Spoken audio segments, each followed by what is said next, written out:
रात के लगभग 12 बज रहे थे। शकुन की आंखों से नींद गायब थी। कुछ देर तो वह पलंग पर यूं ही लेट रही।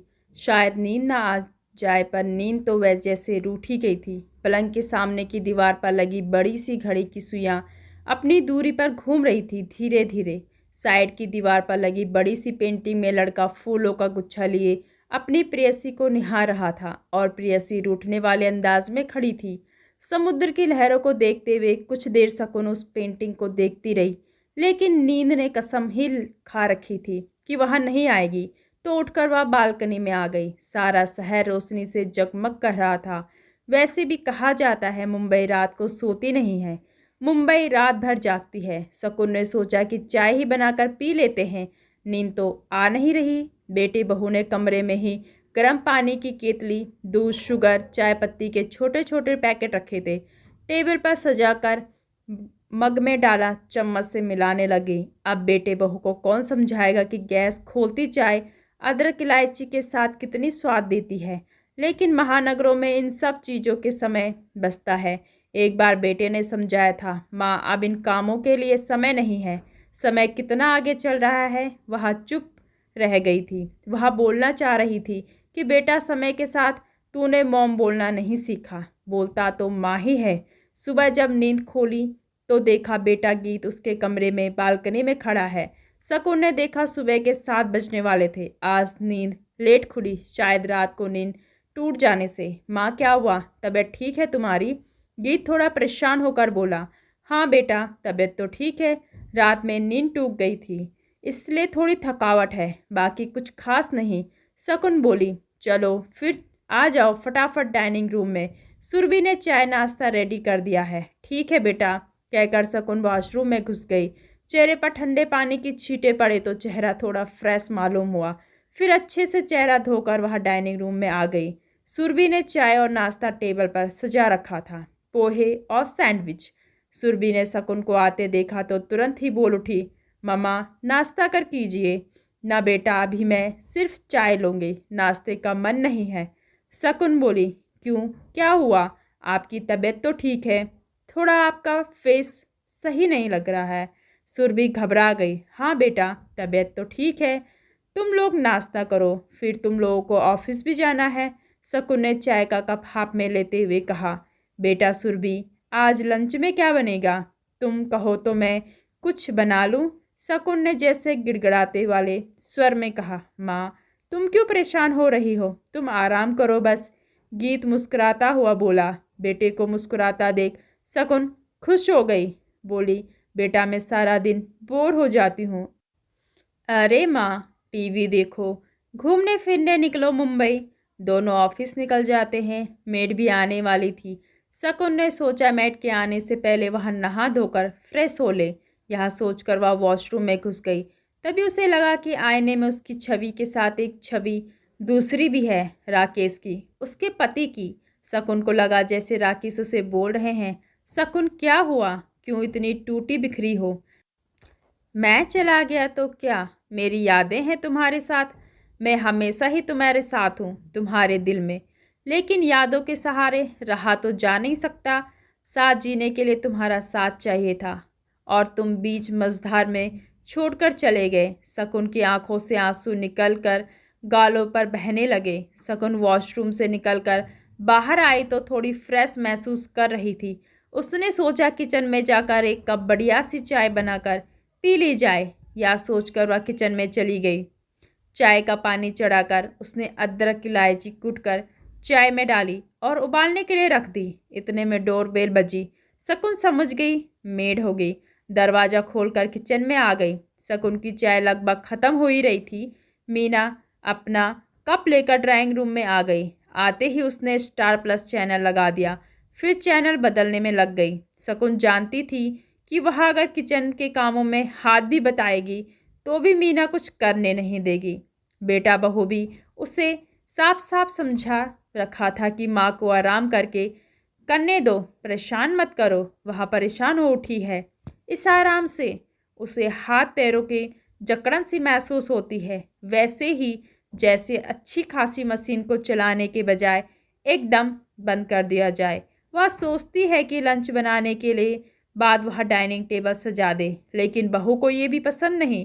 एक बार उसने किया था, लेकिन बहू ने कहा, मॉम, किसी भी बर्तन में खाना सर्व नहीं करना है, ना ही कोई भी डोंगे यूज़ करने हैं। बेटा तो ऑफिस से थक जाती है। शकुन समझाने की कोशिश कर रही थी। लेकिन मैं नहीं थकती, मैं कर लूँगी, सुरभि बोली। कुछ भी काम नहीं है, उसके लिए अंदर ही अंदर उदास हो जाती है। शकुन ने सोचा पेपर पढ़ लेती है, पर उसमें भी उसका मन नहीं लगा। फिर वह उठकर बालकनी में आ गई। समंदर चमकीला हो उठा था और धूप से चमचमा रहा था। शाम के सुरमई अंधेरे में भीड़ बढ़ने लगी थी। कई बार शकुन ने बेटे बहू के साथ मरीन ड्राइव टहलने गई थी। बाकी तो दोनों बहुत व्यस्त रहते हैं अपने जॉब में। समंदर की लहरों के साथ उसके दिल की लहरें भी उठ रही थी। वो लगभग 1.5 साल पहले ही मुंबई आई थी। उसके सामने घूमने लगी वह तस्वीरें, जिसमें वह अपने पति राकेश के साथ राजेंद्र नगर, इंदौर के नज़दीक के बड़े से मकान में रहती थी। बेटे गीत का जन्म भी उसी मकान में हुआ था। उसे घर के आंगन में पलता बढ़ता देखकर वह खुश होती थी। घर उसका उसकी पसंद से ही बना था। सारे पेड़ पौधे उसी की पसंद के थे। उनकी कॉलोनी के सड़क के उस पार दिहाड़ी मजदूरी और फैक्ट्री में काम करने वाले लोगों को बस्ती थी। उस बस्ती के बच्चों को शकुन पढ़ाया करती थी, जिससे उसकी शिक्षा का उपयोग भी होता रहता था और मन में एक सुकून भी रहता था। वो समाज के लिए कुछ सकारात्मक कर रही है। शकुन के पति राकेश की इंदौर में मोबाइल की बड़ी सी शॉप थी। रुपए पैसे की कोई कमी नहीं थी। रोज़ सुबह 11 बजे वह शॉप पर जाते थे और रात में लगभग 10 बजे तक घर आ जाते थे। 2 वर्कर भी थे शॉप पर। जब भी मौका मिलता नन्हे गीत को लेकर दोनों लॉन्ग ड्राइव पर निकल जाते थे। देखते ही देखते कब गीत बड़ा हो गया पता ही ना चला। कहते हैं कि सुख के दिन पंख लगाकर उड़ जाते हैं और दुख की एक रात भी भारी रखती है, पहाड़ जैसी। गीत ने इंदौर के ही प्रसिद्ध कॉलेज से सिविल इंजीनियर की और धीरे धीरे वह मुंबई के एक अच्छी सी कंपनी में जॉब करने निकल गया। जबकि राकेश चाहते थे कि गीत मोबाइल शॉप पर उनके साथ काम करे, जो गीत को पसंद न था। राकेश ने भी कोई आपत्ति नहीं जताई। उसे तो बस गीत की इच्छा और खुशियों का ध्यान रखा जाता था। गीत ने जॉब लगने के लगभग 7 महीने बाद ही उसी कंपनी में काम करने वाली सुरभि को पसंद कर लिया था। राकेश ने भी बड़े धूमधाम से उनकी शादी करवा दी। सुरभि के माता पिता भोपाल के थे। उनका खुद का कपड़ों का व्यापार था। गीत जैसा दामाद पाकर वो भी खुश थे। सुरभि का एक बड़ा भाई था, उसे भी गीत पसंद आया था। सब कुछ बढ़िया चल रहा था कि शादी के कुछ दिनों बाद ही गीत सुरभि के साथ मुंबई चला गया। उसकी जॉब मुंबई में ही थी। जीवन हंसी खुशी से गुजर रहा था। गीत की शादी को कुछ ही महीने हुए थे। शकुन के जीवन में वह मनहूस रात आ गई थी। एक रात जब राकेश इंदौर के राजेंद्र नगर आ रहे थे तो उनकी कार का एक्सीडेंट हो गया। 4 दिन जीवन और मौत के संघर्ष करने के बाद राकेश ने शकुन को सदा के लिए अकेला छोड़कर संसार को अलविदा कह दिया। शकुन के जीवन में दुखों का पहाड़ टूट पड़ा था। लगभग महीने भर बाद गीत और सुरभि ने इंदौर वाली शॉप किराए पर दे दी। राजेंद्र नगर वाले घर में ताला लगा गया। मॉम, क्या बालकनी में ही बैठी रहोगी? लंच नहीं करना आपको? पीछे देखा तो सुरभि। गीत लंच के लिए आ गए। वह उसी समय खड़ी हुई और डाइनिंग रूम में आ गई। डाइनिंग टेबल सुंदर तरीके से सजी हुई थी। वेजिटेबल रायता, आलू गोभी मटर की सब्जी, परतदार पराठे, मसाला खिचड़ी, मिक्स दाल। गीत और सुरभि ये देख रहे थे कि शकुन अनमनी सी है। माँ, क्या हुआ? उदास क्यों हो आप? गीत ने प्यार से पूछा। खाना खाओ माँ। ये कहकर गीत शकुन के लिए खाने की प्लेट सजाने लगा। शकुन बेटे का प्यार देखकर ममता से भर उठी। बोली, बेटा अब तुम लोग भी खाओ, फिर तुम लोग ऑफिस भी जाओगे। शकुन ने खाना शुरू किया। खाने के बाद फ्रूट कस्टर्ड मीना कटोरियों में सजा कर ले आए। इसके बाद वो दोपहर के झूठे बर्तनों को साफ करने में लग गई। सुरभि और गीत ऑफिस जा चुके थे। शकुन जानती थी लगभग 5 बजे मेड भी डिनर की तैयारी कर चली जाएगी। शाम को सुरभि डिनर बनाएगी। उसने कहा भी कई बार कि डिनर वहाँ बना लेगी, लेकिन फिर भी सुरभि पसंद नहीं करती थी कि मॉम कोई भी काम करे। हर बर्तन क्रोकरी सजी हुई चाहिए। थोड़ा भी डिस्टर्ब करना उसे पसंद नहीं आता। वह चाहती है कि सब कुछ वही करे। उसे किचन में बिखराव पसंद नहीं था। सजा सजाया खूबसूरत किचन वो पसंद करती है। इतना साफ कि मानो यूज़ ही ना हुआ हो। लंच के बाद वह अपने रूम में आ गई थी। आराम के लिए मोबाइल हाथ में लिया। उसने सोचा कुछ पुराने गीत सुन लेती हूँ। ईयरफोन लगाकर पुराने गीत राकेश को भी पसंद थे। दोनों जब भी लॉन्ग ड्राइव पर जाते थे पुराने गीत ही सुना करते थे। तुम ही मेरी मंजिल, तुम ही मेरी पूजा, तुम ही देवता हो। यह गीत बहुत पसंद था शकुन को भी और राकेश को भी। आज शकुन ने कई बार गीत सुना। उसकी आंखों से आंसू बहकर तकिया भीगने लगा। फिर ईयरफोन निकालकर उसने आंखें बंद कर ली और सोने की कोशिश करने लगी। जब उसकी आंखें खुली तो सिर भारी भारी लग रहा था। मोबाइल देखा तो शाम के 5:30 बज रहे थे। मतलब वह 2.5 घंटे सोती रही। चाय बनाने के इरादे से उसने केतली में पानी गर्म किया। चाय का कप लेकर वह बालकनी में आ गई। शाम हल्की हल्की सुरमई होने लगी थी। शकुन ने सोच रही थी इतनी मानसिक उथल पुथल के बीच खुद को मजबूत बनाए रखना बहुत कठिन है। इतने में शकुन का मोबाइल बज उठा। देखा तो बेटे का फ़ोन था। हाँ बेटा, शकुन बोली। माँ मेड डिनर की तैयारी करके गई है क्या? हाँ बेटा, करके गई होगी। शकुन बोली। तो ऐसा करो माँ, हम आज यहाँ के फेमस रेस्टोरेंट से खाना लेकर आ रहे हैं, वो सब फ्रिज में रख दो। उसके बाद गीत का फ़ोन कट गया। ठीक है बेटा कहकर शकुन चुप हो गई। फिर चाय का कप लेकर किचन के सिंक में रखने के लिए गई तो देखा मेड ने डिनर के लिए सब्जी काट रखी थी। आटा लगा रखा था। वो सब फ्रिज में रखकर फिर बालकनी में आ गई। लगभग 7:30 बजे गीत सुरभि दोनों आ गए थे। हाथों में खाने के पैकेट लिए। शकुन पैकेट हाथ में लिए डाइनिंग टेबल पर रखकर बोली, बेटा तुम दोनों फ्रेश हो लो, मैं खाना लगा देती हूँ। ये कहती हुई किचन में जाने लगी। नहीं नहीं माँ, आप बैठो, मैं लगा दूंगी। सुरभि बोली। तू थकी है, ऑफिस से आई है।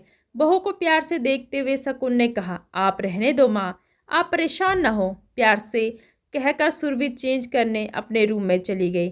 शकुन ने भीतर कहीं छूट टूट सा गया। क्या उसे सलीका नहीं टेबल सजाने का? क्या वो पहली बार टेबल सजा रही है? राकेश के फ्रेंड फैमिली सहित घर पर आते थे, खाने की तारीफ तो करते थे, साथ ही टेबल की सजावट की तारीफ भी करते थे। क्या वह फूल गई है सब 7.5 साल में? इतने में भी सुरभि चेंज करके आ गई थी। गीत भी आ गया था। इतने में गीत के मोबाइल पर ऑफिस से फ़ोन आया। वह उठकर बालकनी में बात करने चला गया। सुरभि खाने के पैकेट खोलकर टेबल पर सजाने लगी, साथ ही साथ बात भी करती रही। मॉम, यह मेरा फ्लैट है। मेरा सपना था कि मेरे घर को मैं सजाऊं संवारूं। एक एक चीज़ मेरी पसंद की है। हर रूम में मेरी पसंद का सामान और सजावट है। आपने की तो मेरे लिए बहुत कुछ किया है। घर के लिए हमेशा खटती रहती हो। अब आप आराम करो, सिर्फ आराम। शकुन के होठों पर एक फीकी मुस्कान आकर चली गई। वह सोचने लगी उसकी उम्र कुल 52 की है। 52 साल इतने अधिक भी नहीं होते कि दिन भर आराम ही आराम करती रहे। सरकार भी नौकरी से रिटायर नहीं करती, 8-10 घंटे काम लेती है। फिर वह क्यों इतना आराम करे? उसकी हॉबी, उसकी खुशियाँ क्या राकेश के साथ ही मर गई हैं? फिर इस उम्र में भी लोग अपनी हॉबी की शुरुआत भी करते हैं। वह खुद क्यों इतनी अपाहिज हो गई है? जीवित रहना छोड़ दे। आओ माँ, गीत की आवाज़ कानों में पड़ी। गीत ने माँ के कंधे पर हाथ रखा। क्या हो जाता है माँ आपको? गीत परेशान था। खीर का डोंगा उठाते हुए बोला, माँ मोबाइल की शॉप निकाल दे। क्या करना है उसका? आपको तो यही रहना है। अकेले आपको वहाँ रहने नहीं देंगे। गीत बोला, हाँ मॉम, आपको कोई तकलीफ़ है यहाँ? सुरभि बोली, हम दोनों आपका पूरा ध्यान रखते हैं, आपको कोई काम करने नहीं देते हम। सुरभि प्यार से बोले, बेटा मुझे यहाँ कोई तकलीफ़ नहीं है, तुमने मुझे बहुत प्यार से रखा है, लेकिन मुझे भी मूर्ख होना चाहिए। मेरा घर, मेरी हॉबी जो राजेंद्र नगर में है, मेरे आंगन वाले घर में है। शकुन ने प्यार से गीत को कहा, माँ यह क्या कह रही हो तुम? गीत के चेहरे पर आश्चर्य था। हाँ बेटा, मैं भी एक्टिव रहना चाहती हूँ। मेरी उम्र इतनी भी ज़्यादा नहीं है कि मैं दिन भर आराम करती रहूँ, घर का कोई भी काम न करूँ। बेटा मेरा राजेंद्र नगर के लिए टिकट रिजर्वेशन करवा दे, मैं वहीं रहूँगी और तुमसे मिलने भी आती जाती रहूँगी। तेरे पापा की भी यादें जुड़ी है उस घर से। मोबाइल शॉप के लिए किराएदार को नोटिस दे दो, 2 महीने बाद वह शॉप खाली कर दे। शॉप पुराने वर्कर के साथ मैं देखूंगी। शाम को बस्ती के बच्चों को भी पढ़ाऊंगी। शकुन ने अपना निर्णय सुनाया। गीता माँ को जानता था। माँ अपने निर्णय पर हमेशा अडिग रहती थी। शकुन संतुष्ट थी कि उसे अपना कोना मिल चुका है।